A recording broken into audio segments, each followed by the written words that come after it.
In today's video, I am going to teach you how to get Klaviyo List ID. This is a quick process inside your Klaviyo account, and it is useful anytime you need to connect a specific list to an integration, map a sign-up form, or reference the list in a tool that asks for the list ID.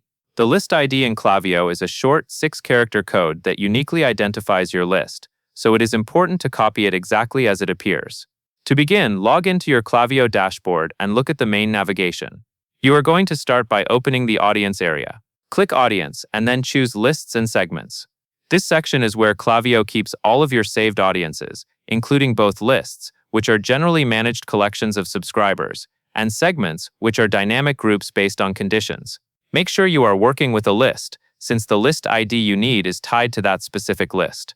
Next, locate and select your list. Take a moment to confirm you have the correct one, especially if you have multiple lists with similar names. Selecting the list will bring you to its overview page, where you can see details like growth, engagement, and other list information. It is worth double-checking the title at the top of the page so you know you are not pulling the ID from the wrong audience. Once you are on the right list, find and click Settings. This is where Klaviyo stores key configuration details for the list, including identifiers and list-specific options. When the Settings view opens, look for the list ID. It will appear as a 6-character code. Carefully highlight the entire code and copy it.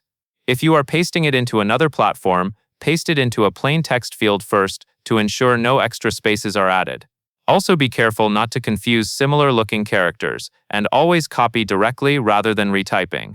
After you have copied the list ID, you can store it where you need it, such as in your integration settings or documentation for your team. And that is all there is to it.